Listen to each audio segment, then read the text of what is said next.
Bonjour tout le monde, bienvenue à Pop ta Culture. Je suis Jérémy. Et moi, c'est Antoine. Aujourd'hui, on va parler d'un de mes films préférés à vie, Les Misérables, réalisé par Tom Hooper et sorti en 2012.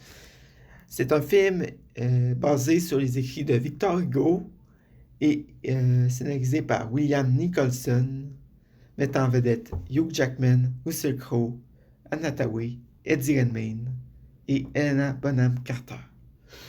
Tout un cast. Ouais, c'est tout un casting. Tout un C'est pas les seuls, hein. Il y en a d'autres en plus, des acteurs vraiment bons. Là. Mais on va commencer par parler de notre appréciation générale du film. Mais moi, vous le savez, je viens de le mentionner, c'est un film qui est dans mon top 70 à vie, parce que oui, j'ai un top 70, c'est vraiment précis. Oui. Il est probablement 10 ou 15e. Pour moi, c'est probablement mon musical préféré. Puis déjà que je suis un fan de comédie musicale, c'est difficile à dire. Hein. Je suis un fan de comédie musicale, fait que c'est impressionnant à dire. Toi, Antoine, t'en penses quoi? Moi, j'ai pas adoré. Euh, Chez comédie musicale, c'est pas ma C'est pas ta tranche de... c'est pas ma tasse de thé. Je suis plus, j'aime plus les comédies musicales un petit peu plus joyeuses, style Airspray. Machin d'Oz, des trucs comme ça. Ouais. Ok. Machin d'Oz que je n'ai pas vu. Hein, T'as Que pas j'ai vu? pas vu. Oh, Que ok. j'ai pas Ça vu. peut peut-être un épisode futur, on sait pas. Mais c'est ça, je trouvais l'histoire difficile à suivre à cause comment dire, que c'était rien qu'en chantant. Oui. Je sais que c'est à la base du film, que c'est comme ça que le film est fait pour que ce soit rien qu'en chant. Mais il aurait fallu quelques dialogues par-ci par-là, juste pour permettre à l'auditeur de suivre. Ouais, c'est sûr que oui, effectivement. Mais moi, au contraire, moi qui aime les comédies musicales, je trouvais que l'histoire était pas tant difficile que ça à suivre. Mais en même temps, ça fait peut-être une dizaine de fois que je l'écoute. Fait que c'est sûr que moi, rendu là, l'histoire est putain difficile à suivre. Ouais, mais je dois admettre, par exemple, que les, les images, comment dire, sont vraiment bien tournées, les couleurs sont belles. C'est vraiment la partie que j'ai vraiment aimé du film. Euh, Est-ce qu'on donnait nos notes personnelles du film tout de suite ou on attend à la fin? Ça? On attend à la On fin. attend à la fin. Ben, parfait, ça va vous forcer à rester. Là. Donc, le film commence. Jean Valjean, joué par Hugh Jackman, mon boy. En passant, il a été nominé aux Oscars pour ce film-là. Il le méritait. Mais il l'a pas gagné. Il l'a pas gagné, malheureusement. Il commence. Sûrement à cause de moi. Ouais. Il commence. Il est en prison. Et il chante une tune un peu métaphorique au sujet du fait que les gens qui ne sont pas en prison les regardent souvent de haut. La musique qui s'intitule Look Down parle des prisonniers qui ne sortiront jamais malgré les petits crimes qu'ils ont commis. Jean Valjean, on le sait, il a seulement volé une miche de pain puis ça fait 15 ans qu'il est enfermé. Mais au moins, lui sort. Au moins, lui, il sort, c'est vrai. Toutes les Mais autres... je tiens à spécifier, la semaine passée, on a parlé du Chuck Norris anglais. Maintenant, je vous présente le Chuck Norris français, Jean Valjean. Jean Valjean. Un peu moins épique, plus diplomate. Mais quand même impressionnant. Il se fait libérer de prison en échange qu'il soit en parole. Ça, en parole. J'ai écouté le film en anglais, je m'excuse. C'est le fait qu'ils doivent se présenter à des bureaux de contrôle à chaque fois, à chaque mois, si je ne me trompe pas. Donc, il est libre, mais pas tant que ça en même temps. Et aussi, il se fait forger des nouveaux papiers qui intitulent que c'est un homme dangereux. Un voleur de miche de pain. Un homme dangereux. Dangereux, il peut tuer. Ouais. Donc, Il s'est fâché contre un kid. Il est dangereux, tu vois. Ouais, c'est ça, ouais, exactement. Des kids qui lui lancent des pommes, hey, personne ne se fâchera à propos de ça, hein, voyons. Ouais. En tout cas, on peut dire que Jean Valjean, sa début de vie quand il sort de prison, c'est pas la plus joyeuse. Il y a des difficultés, il y a personne qui l'accueille dans son hôtel, dans ses hôtels. Sauf le prêtre. Sauf le prêtre, c'est vrai, le prêtre. D'ailleurs, le prêtre qui va lui sauver la vie, on va se le dire, hein. Oui. Ouais, c'est ça. Donc, il se fait accueillir par un prêtre qui lui donne à manger. Et la première chose qu'il fait après avoir mangé? Jean Valjean, il vole le prêtre. Ben oui. Ben oui, et comme c'est la solution. Comme ça, il prouve qu'il est un homme dangereux. Hein, il prouve exactement, il donne la preuve. Mais le prêtre, qui est un homme bien, quand Jean Valjean se fait attraper quelques jours plus tard, le prêtre dit non, je lui ai donné cette vaisselle qu'il m'a volée pour qu'il puisse se refaire une vie. Et c'est à ce moment-là que Jean Valjean décide de prendre une autre tournure avec sa vie.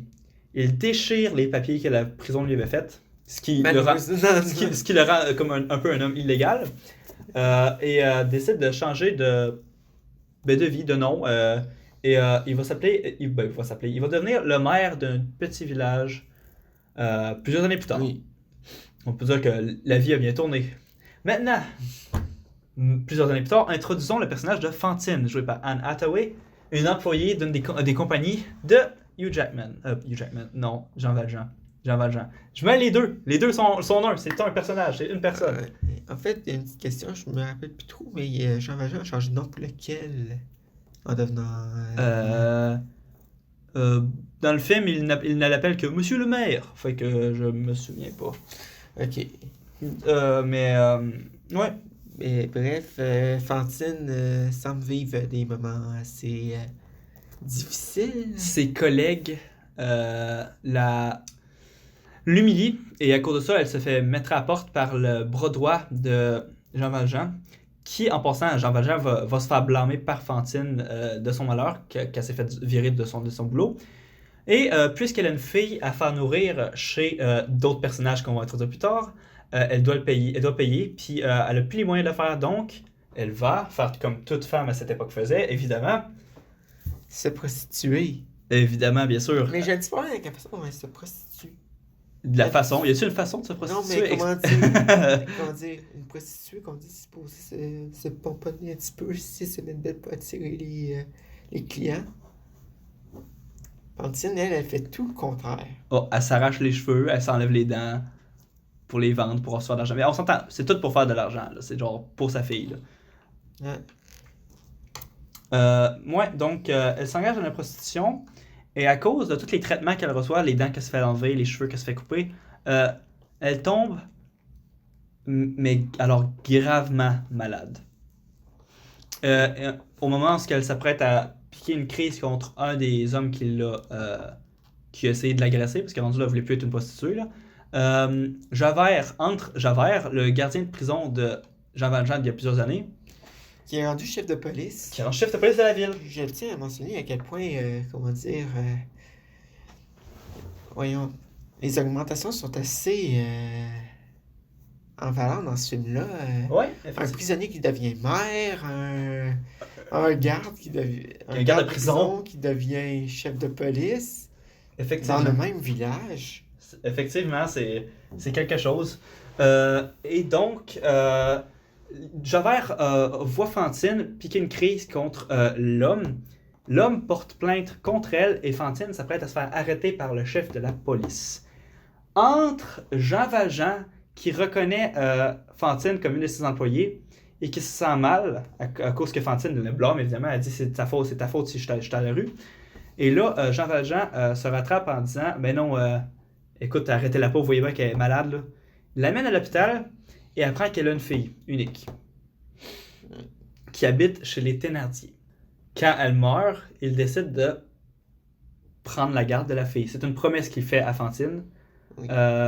Il prend garde de la petite Cosette. Colette. Cosette. Oh, merde, je fais comme les Thénardier, j'ai oublié le nom. Mais non! C'est Cosette. C'est Cosette. Ouais. Je tiens à mentionner à quel point ça m'a tellement titillé quand j'ai vu la scène de l'achat. L'achat? L'achat de Cosette. Cosette a été achetée par Valjean. C'est vrai, les hommes riches, les Thénardier, en même temps, c'est pas des gens responsables, là. Tout ce qu'ils veulent, c'est depuis... On s'entend que c'est eux les vrais méchants du film, là. Mais c'est ça. Valjean trouve Cosette, comment dire, dans une forêt non loin. Pourquoi qu'il n'est pas juste parti avec Cosette à la place de retourner, ok, je vous l'achète? Ben, parce que c'est un homme honnête. Ouais, alors, comme on avait oublié de mentionner, Jean Valjean, avant de partir chercher Cosette, avoue à son ancien gardien de prison qui il est vraiment. Et là, ben... L'ancien gardien de prison décide de le tuer. Javert. Ouais, Javert essaie pas de le tuer, essaie de le renvoyer en prison parce qu'évidemment, il a plus ses papiers, donc il s'est rendu quelqu'un d'illégal. Et ben, Javert, Valjean se sauve. Valjean se sauve, mais Javert se jure d'attraper Valjean. C'est comme une promesse qu'il se fait, ben, tu sais, c'est pas possible dans le film, mais c'est clair dans ses yeux. Là. Il se promet d'aller chercher Valjean et Valjean s'enfuit. Il retrouve Cosette dans les bois, en train d'aller chercher de l'eau pour les Thénardier qui en passant la maltraitent vraiment beaucoup, là, Oui. qui sont aussi une bande de... Je tiens à mentionner l'excellent talent d'actrice d'Helena Bonham Carter. Oui, de la petite Cosette aussi, elle est très bonne pendant la courte période de temps qu'on la voit. Là. Oui. Oui, pendant une courte période de temps. Vraiment, c'est des scènes où je trouvais qu'on disait jeu d'acteur vraiment bon. Et c'est sûr que c'est le type de personnage qu'Helena Bonham Carter Joue habituellement. joue habituellement et qu'elle excelle à faire. Un autre bon exemple est Bellatrix Lestrange dans Harry Potter. Ah, elle aime ça jouer des vraies personnes qui sont pas bien dans l'âme. Là. C'est pas des Ouais. bonnes personnes. Là. Mais on s'entend dans l'histoire, d'ailleurs, c'est clairement les Thénardier les méchants de l'histoire. Là. Genre, Javert, lui, c'est un homme de la police. Les Thénardier, ben en fait, parce que toi, t'es peut-être pas au courant, t'as peut-être pas lu les livres, mais les Thénardier, c'est les parents de Gavroche, le petit gars. Puis ils l'ont laissé à la rue. Je savais pas. Puis c'est aussi les parents de Éponine, ça tu le savais, là? Oui, ça, je savais. Ça, c'était plus visible dans le film. C'est parce que dans les livres, si je me trompe pas, si je me souviens bien, Madame Thénardier voulait juste avoir des filles, puis le père s'en foutait. Donc, quand elle avait des garçons, elle les jetait à la rue, puis elle gardait juste ses filles. Donc, elle a gardé Éponine, puis elle a jeté ses fils à la rue. Ouais, Ok. ouais, c'est ça. Hein, tu vois Ok. qu'elle est plus méchante que dans les films, dans les Des livres. fois, je me demande ce qui passe par la tête des écrivains. Ouais, ben, je veux dire, Victor Hugo, c'était quelque chose. Là. Ouais, donc, on continue. Valjean va acheter Cosette. Carrément. Ouais. Au marché d'enfants, Ben là. alias le bar des Thénardier. Ouais. Les Thénardier, en pensant qu'ils sont en train de voler le Père Noël, carrément. Ouais. En fait, il fallait littéralement tout le monde qui passe à côté d'eux pendant tout le film. Dans leur bord, effectivement. C'est des vrais rapaces. Ouais. Puis qui élèvent très mal leur fille Éponine aussi. Hein. On va se dire. Moi, si j'aurais été Valjean, j'aurais aussi acheté Éponine. Ouais, tu sais, pour C'est sûr qu'avec un peu d'argent, elle l'aurait vendu elle aussi. ouais, effectivement. Parce que là, on s'entend que, genre, elle va devenir une personne. Ben, en fait, plus tard dans le film, elle devient une personne super bien, là, mais elle aurait pu mal tourner à cause de ses parents, là. Oui. C'est clair, là. Surtout que quand on dit dans les premières scènes où on voit Éponine, petite fille, comment dire, elle idolâtre ses parents un petit peu, elle rit de leur. Elle les aide à voler des gens. Ouais, elle rit de leur succès dans leur vol avec eux. Ouais. C'est chaud. Bad Parenting 101.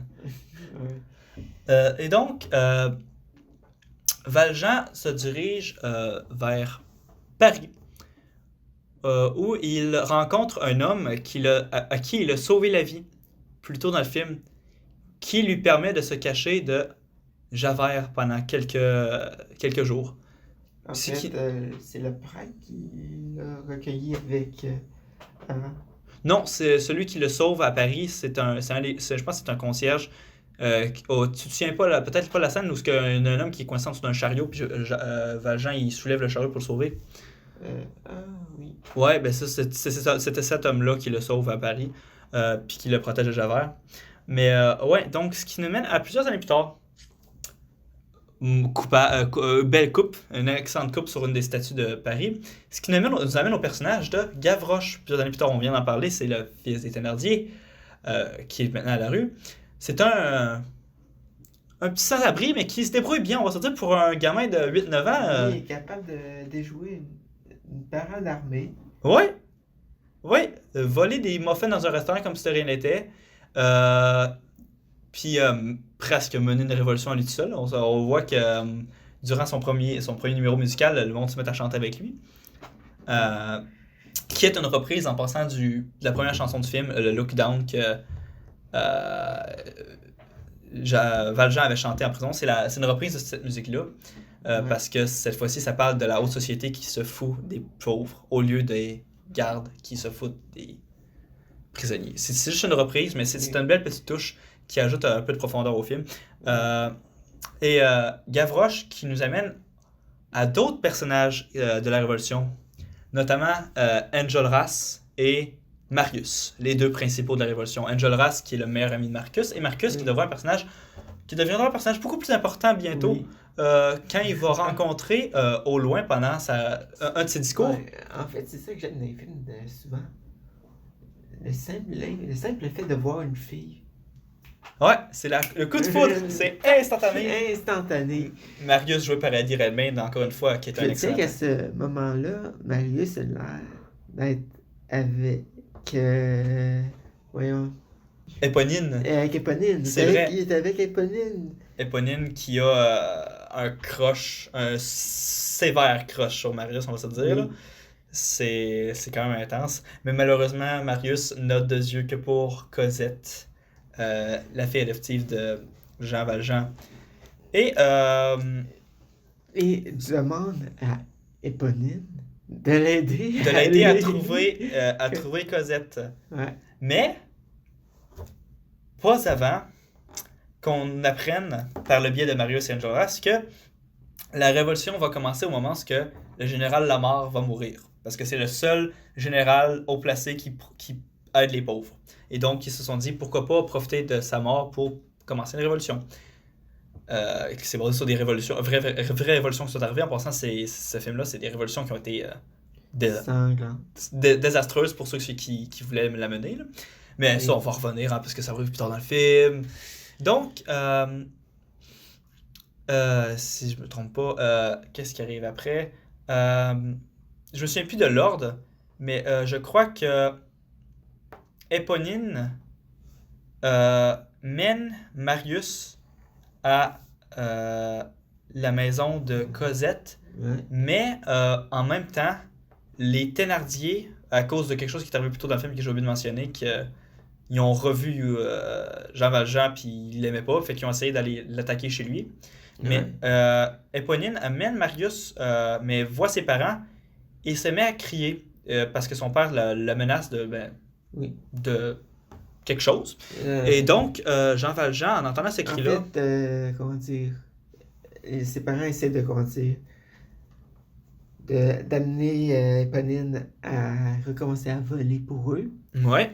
Puis Éponine, il fait, je suis plus à votre service. Non, c'est ça, tu sais, c'est rendu une grande garçon, une grande fille à cette heure, une grande garçonne. Essayez pas. Ouais. Sinon, je vais crier, puis... Voyons. C'est ça. Javert va arriver. Donc, parce que Javert a un grand talent pour popper à chaque fois que quelqu'un a besoin d'aide. C'est vrai, effectivement. Je pense que c'est la seule fois où Javert s'est pas pointé lorsque quelqu'un a crié à l'aide. Effectivement, parce qu'au moment où Éponine crie, Valjean, lui, par contre, pense que Javert va arriver et décide de déménager. Ce qui signifie que Cosette et Marius se sont rencontrés, mais ne pourront pas se revoir. Ne pourront pas se revoir. À moins d'un autre événement. Un autre coup de sort. Ouais, à moins d'un autre coup de sort. Donc, au moment où... d'un défilé, je pense, on est rendu au défilé. Non, avant ça, c'est la révolution qui se prépare dans le bar de Enjolras. Quand il chante Red and Black Song, la musique rouge et noire, qui parle du sang et de l'aube qui se lève. Ouais, c'est donc à ce moment-là que Marius décide que il va faire la révolution puisqu'il peut pas aller chercher Cosette. Et donc, Gavroche nous apprend que le général Lamarre est mort. Et ainsi commence la révolution. Pendant la parade du tombeau du général Lamarre, Enjolras, Marius, Gavroche et tous les autres étudiants prennent leur drapeau et décident de monter sur le tombeau de la personne qui les a défendus tout ce temps. Pense à ça. Genre, pour monter une révolution, oui, ok, fine, mais genre, c'est pas un manque de respect à celui qui t'a protégé pendant tout ce temps-là? Ça dépend comment dire... ça dépend de ta vision de tout ça. Ça peut être aussi, comment dire... une idée, comment dire... petit peu honneur à l'idée. Ça peut être différent selon la vision. Ça peut être un honneur à l'idée du général Lamar. Ouais, c'est vrai. Mais moi, personnellement, je vois ça un peu. En tout cas, c'est bizarre, c'est une belle façon. C'est une belle, mais en même temps drôle de façon de célébrer sa mort. Mais ouais, donc la révolution commence et les Oui. étudiants sont enragés et ils chantent ma tune préférée de ce film. Ouais, la mienne aussi. Ouais, Do You Hear the People Sing? Une musique de révolution. Marius et Enjolras menant la charge, on peut-tu appeler ça une charge vraiment, ou plus une. Non. Se désigne comme cible. Ouais, il se désigne aux comme soldats cible armés, à l'armée. qui sont dans la parade. Alors, les premiers coups de feu sont lancés et les gens décident. Les jeunes décident de former des barricades. En fait, c'était leur plan depuis le début, mais ils font Je tiens à officiellement. mentionner qu'à ce moment-là, Javert qui avait senti le feu venir, s'était déguisé. Ouais, il s'est introduit dans les révoltes étudiantes et s'est proposé pour aller voir si les gardes vont attaquer bientôt. Mais quelqu'un déjoue ses plans. Notre petit Gavroche le reconnaît Ouais. et il se fait capturer par les étudiants. Mais Qui vient à son aide.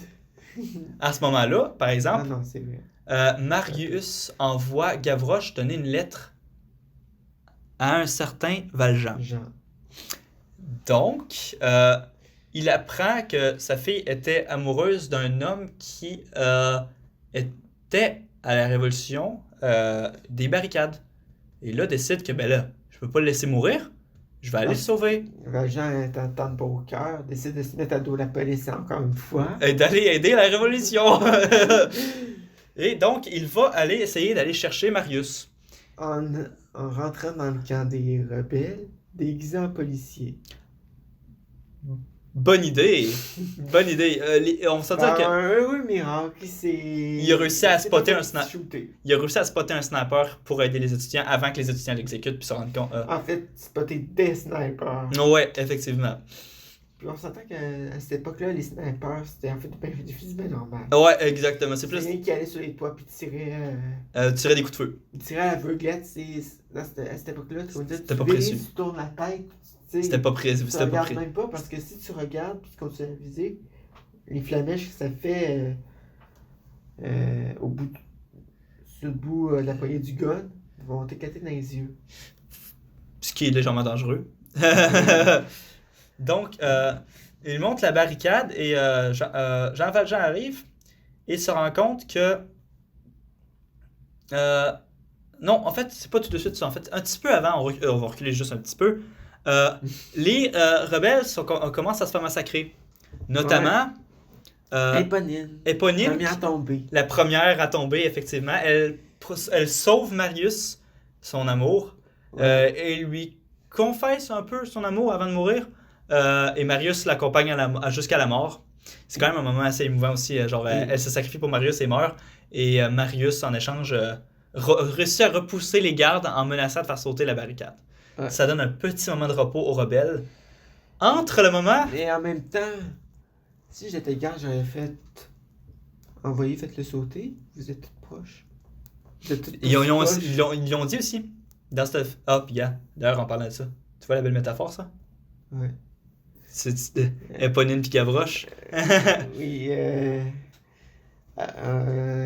comme je vous l'ai dit, je pense il y a 2 semaines, nous avons le film en silencieux à côté de nous Oh. pendant qu'on enregistre et là on vient de voir Une petite métaphore sur la barricade, ou peut-être en plus un foreshadowing, une affaire prémonitoire dans la barricade. Un grand et un petit cercueil. Et comme on vous a dit, Il en faudrait beaucoup plus parce qu'il y a oui, mais ça représente surtout 2 personnages, frères et sœurs, Oui. Éponine et Gavroche. Parce qu'au moment où Éponine se fait tuer, les étudiants n'ont plus de munitions. Gavroche, comme le petit loup solitaire qu'il est, décide qu'il va aller en chercher sur les gardes qui sont devant la barricade. Il s'est fait shotter. Il se fait tirer 2 balles. Bang bang. Il meurt sur le coup. Je me demande combien des soldats français qui ont tiré sur Gavroche en fait.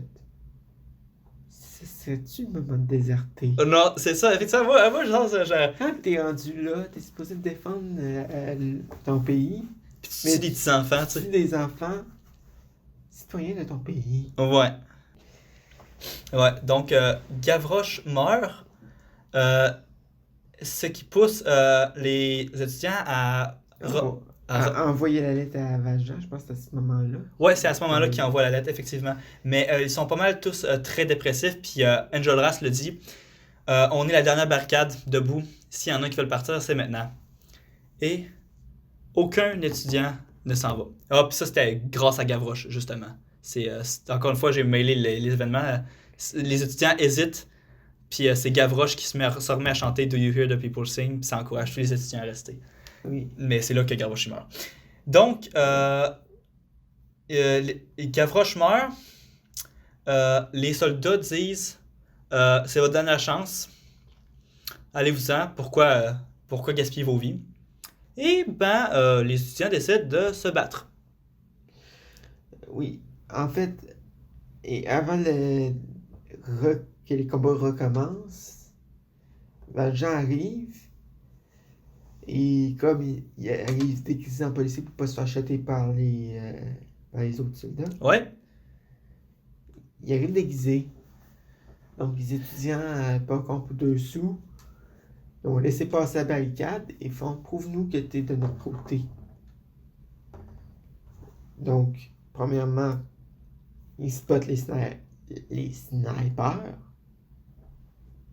Et ensuite, comme si ça ne suffisait pas, exécute Javert. Ouais, il propose d'exécuter Javert, Valjean. Mais il ne le fait pas. Non, il le libère, puis Il le libère il le laisse s'enfuir. et Javert ne comprend pas pourquoi. Javert, il pense, mais non, Valjean, je l'ai poursuivi toute ma vie, pourquoi il m'a pas tué là? Ça aurait fini tous ces troubles. Mais Valjean n'en fait rien. Il décide de le laisser partir. Parce que Valjean, C'est un bon cœur. c'est vraiment une bonne Il préfère personne être dans merde que de tuer quelqu'un. que tuer quelqu'un ou laisser quelqu'un en détresse. Effectivement. Puis ça va causer un gros trouble psychologique pour Javert. Ça, on va se le dire plus tard dans le film. Oui. Et donc, la bataille continue. Les étudiants se font massacrer. C'est même plus drôle. Marius est touché. Et Valjean réussit à prendre Marius et le transporter dans les égouts pour s'enfuir. Oui. Pendant que tous ses amis, sans exception, se font exécuter à l'étage du bar. Oui. Je tiens à montrer un petit peu de respect aux soldats qui ont réussi à spotter l'endroit exact où il était en haut. Ouais, on voit qu'ils voyaient à travers les craques de bois, leurs pieds, c'était où? C'était pas très... C'est évident. Ouais. Mais ouais. Et donc, les derniers deux survivants sont Enjolras et celui qui n'arrête pas d'essayer de poigner des femmes. Ouais. Et ils se font exécuter en tenant le drapeau bien haut. Soulignant la fin de la rébellion et en même temps les amis de Marius qui sont morts. Ouais. Entre Javert qui voit la scène de combat Et qui s'est rhabillé en soldat entre-temps. et Je voit... sais que ça a été fait assez vite. Ouais. Et, Mais là, il devait l'avoir dans ses poches, cet uniforme. Et là, il voit le massacre du nombre de soldats et du nombre d'étudiants qui sont morts. Et, le corps de Gavroche. Et là, on voit dans son regard qu'il y a des... Et c'est le premier moment qu'on voit que peut-être que Javert, en fait, commence à être une bonne personne. Ouais. Et en symbole, il donne sa médaille à Gavroche parce que Gavroche, tu sais, te battre aussi fort pour une cause quand t'es aussi jeune, c'est quelque chose, c'est marquant. Là. Ouais. Et on voit que ça l'a marqué Javert aussi. Oui. En fait, les seuls survivants des combats de la barricade du côté des étudiants, c'est Valjean et Marius. Ouais. Et Qui quelle ont trouvé coïncidence. une manière assez dégoûtante de fuir. Ouais, par les égouts. On se dit, ils ont marché dans la merde. Carrément. Mais ils ont aussi rencontré une merde. Javert les retrouve à l'autre bout des égouts et menace encore une fois Jean Valjean de le tuer s'il fait un pas de plus.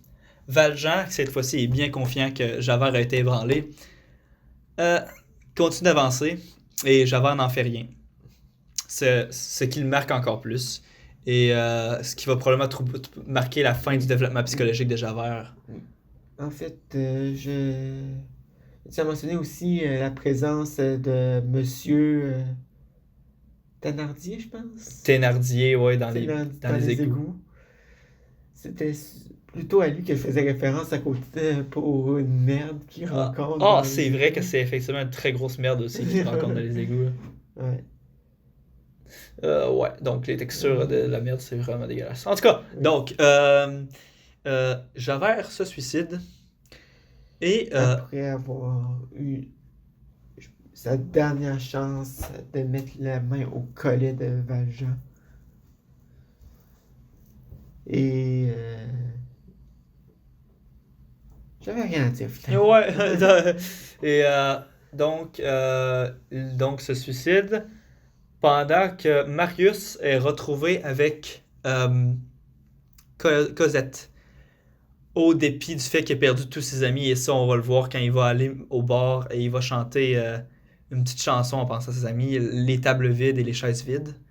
Empty chairs at empty tables, en pensant à ses amis. Ça, c'est quelque chose qui ça m'a défoncé ce bout-là. J'ai pas. Ça m'a rendu tellement triste quand Marius pense à ses amis. Puis. C'est ça. Et c'est à ce moment que Valjean décide que. Comment dire? De laisser Cosette puis d'arrêter ses cachotteries envers Cosette. Ouais, donc Cosette. il va lui avouer son passé. Oui. Ben, en fait, il va l'avouer à Marius qui va le dire à Cosette. Et pendant que Valjean part en exil à l'église où le prêtre l'avait sauvé la première fois. On a-tu passé le moment où de la fête pour Cosette et Marius? La fête de Cosette et Marius. En fait, il y a un gros bal, je pense, en l'honneur de Cosette et Marius. Oui, et on rencontre les Thénardier. Pour je pense, la dernière fois. Ouais, pour la dernière fois, on rencontre les Il Thénardier. essaie de se faire passer pour des hommes, il réussit quand même bien. Ouais, ça, on s'entend que c'est ma. En fait, les seuls à les reconnaître, c'est Marius. C'est Marius qui les reconnaît, effectivement. Et Marius les ordonne de lui. Parce qu'on s'entend, les Thénardier savent toujours tout. Marius les ordonne de lui dire où est Valjean. Et là, ben, on apprend que Valjean est à l'église où le prêtre l'avait sauvé la première fois. Oui. Donc, Marius et Cosette se mettent en route, rencontrent, revoient Valjean. Et un peu à la Logan, Hugh Jackman, le personnage de Hugh Jackman meurt en tenant la main de sa fille. Et devient Force Ghost. Oh, ouais, oui, effectivement.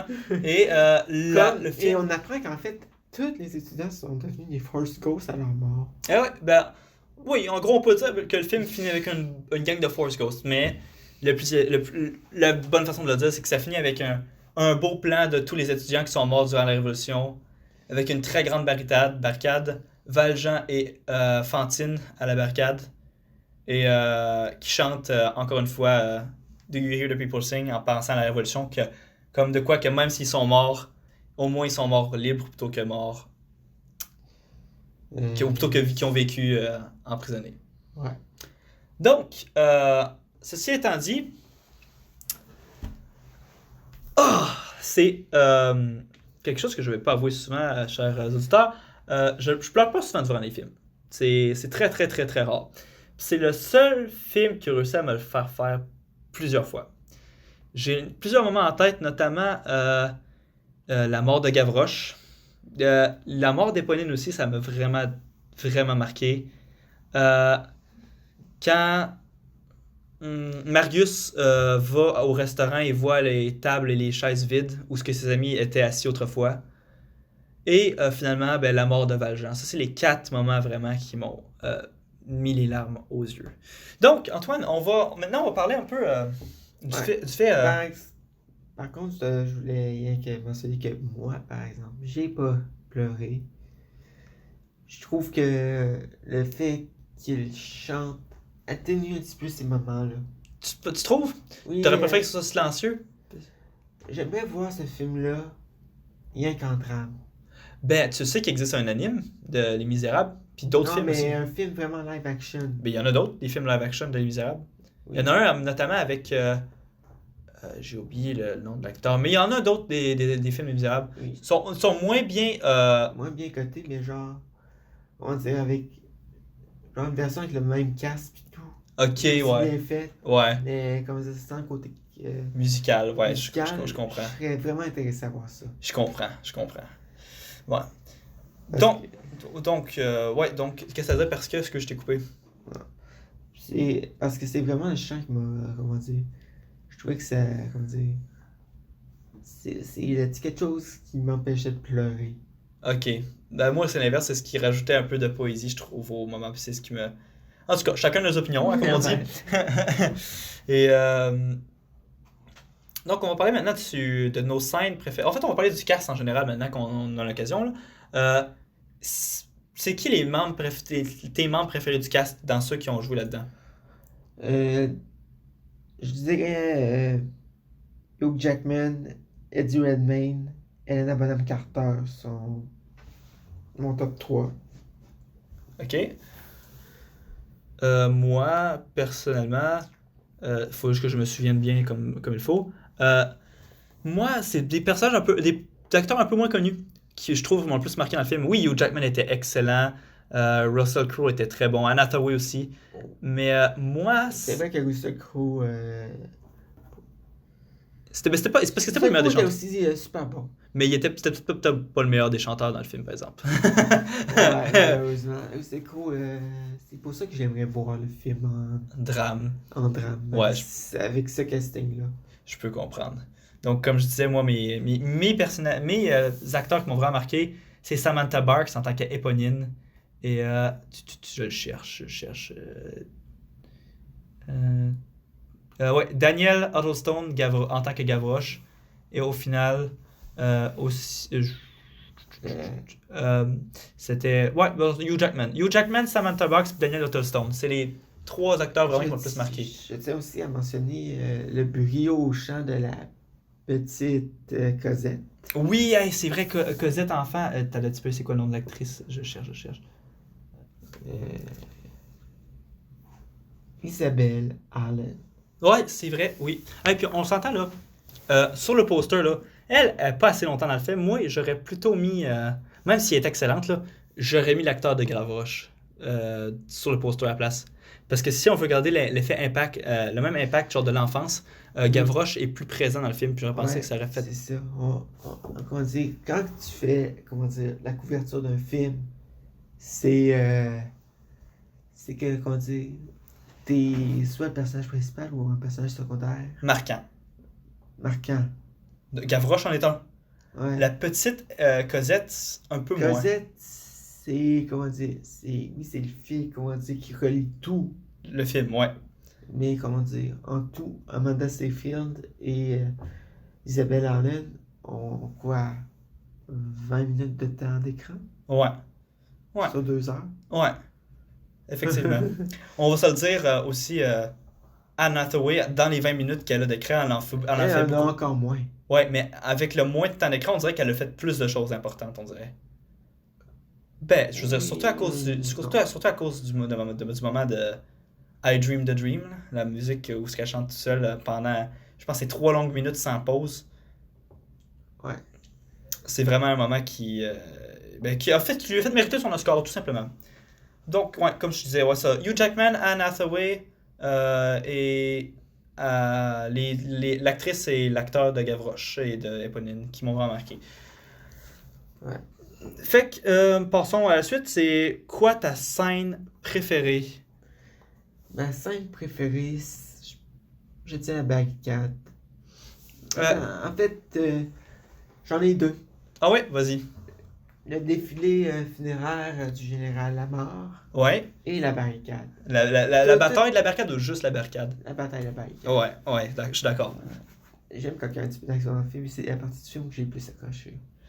Ouais. Moi, je dois dire que moi aussi, cette scène-là, ça m'a vraiment marqué. Mais moi, À l'inverse, moi aussi j'ai deux scènes préférées, mais moi, c'est pas. C'est la bataille de la barricade, mais c'est pas le défilé. C'est la bataille de la barricade et tout ce qu'il y a après.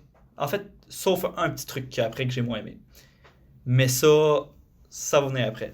En fait, non, je peux le dire tout de suite. En fait, mes deux scènes préférées, c'est la bataille de la barricade, puis quand. En fait, j'en ai trois, j'en ai pas deux. Je vais continuer, je vais juste te les dire en fait. La bataille de la barricade, le défi aussi est quand même très haut. Quand Javert donne la médaille à Gavroche, quand Marius chante tout seul parce que ses amis sont morts, et la mort de Jean Valjean. C'est les scènes qui m'ont le plus marqué. Par contre, j'avais dit que tout ce qu'il y a après la bataille de la barricade, c'est bon, sauf une scène que j'ai pas aimée, c'est le bal. C'est le bal que j'ai trouvé le plus inutile après les batailles de la barricade. Je trouvais que, je veux dire, il y aurait très bien... Je trouvais que c'était quand même une belle conclusion pour les Thénardier. Pour les Thénardier, oui. Et c'est vrai que c'est une belle conclusion pour les Thénardier, mais je trouve qu'il aurait pu retrouver Valjean sans l'aide de les Thénardier. Ça aurait fait plus de sens parce que, anyway, Valjean le dit à Marius qui partait. Fait que Marius aurait pu être très bien pu être celui qui le retrouve. Ça aurait fait du sens scénaristiquement aussi. Mais on dirait qu'ils ont trop voulu pousser les Thénardier à la fin du film, c'est ça que j'ai un petit peu moins aimé. En fait, c'est surtout pour conclure la question que sont devenus les Thénardier. Ouais, c'est vrai. Puis ils sont toujours des escrocs. Moi, pour ce qui est des scènes qu'on a moins aimées, dans mon cas, c'est. À part le 3 minutes de chant, c'est les scènes enfantines. À part le 3 minutes de chant, c'est les scènes de Fantine? Oui. Ah ouais? J'avais principalement de la misère à suivre ces scènes-là. On dit l'histoire, il fallait vraiment rester accroché et être concentré pour savoir où l'histoire s'en allait dans cette partie-là. Ouais, c'est vrai. C'est vrai.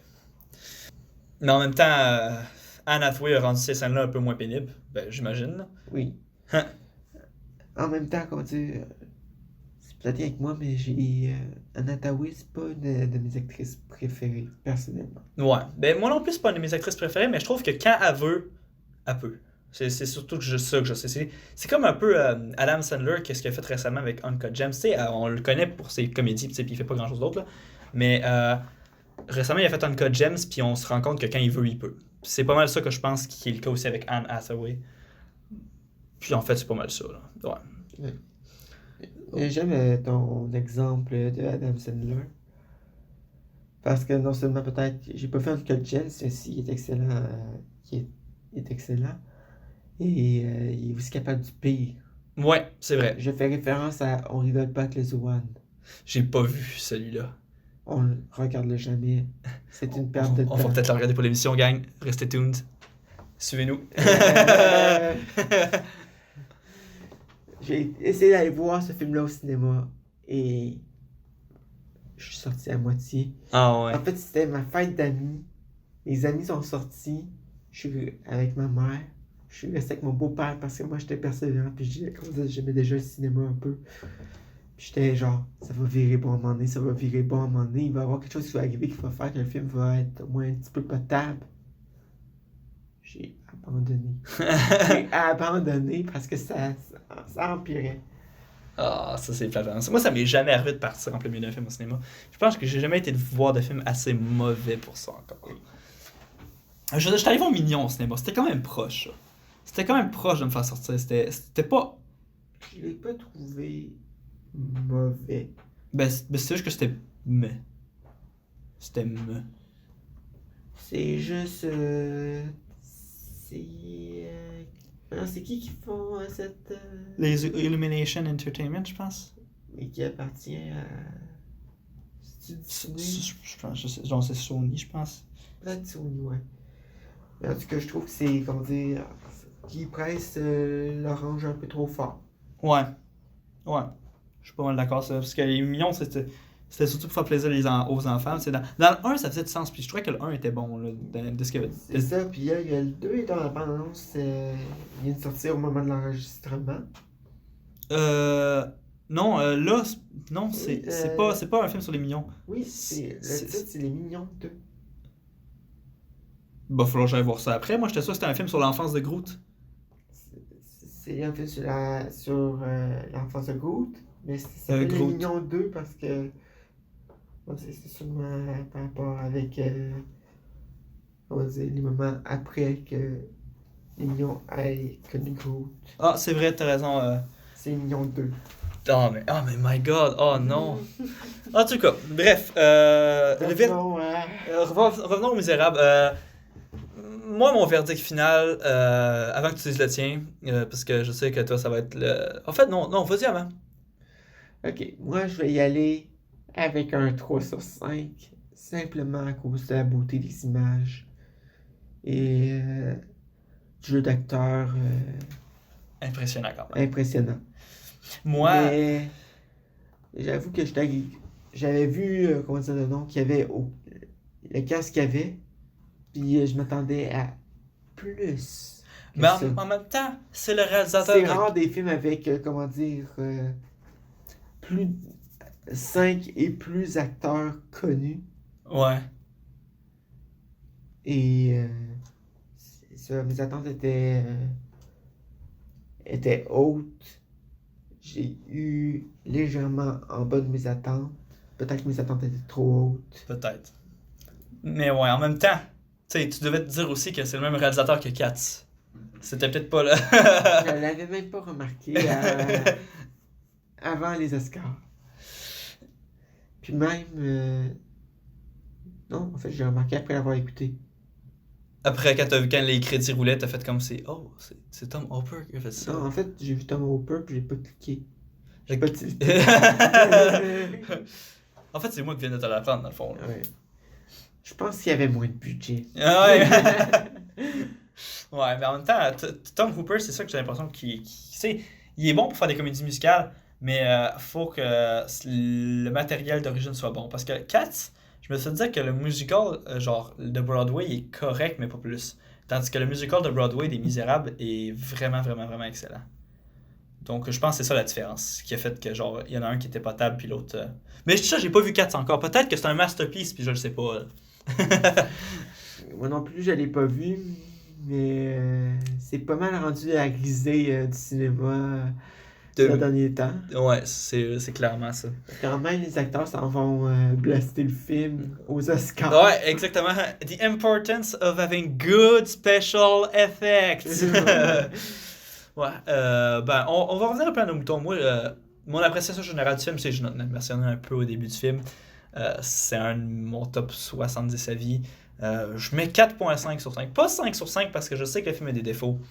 Mais la performance des acteurs, la musique, les images, ben, l'histoire en général, j'ai vraiment adoré.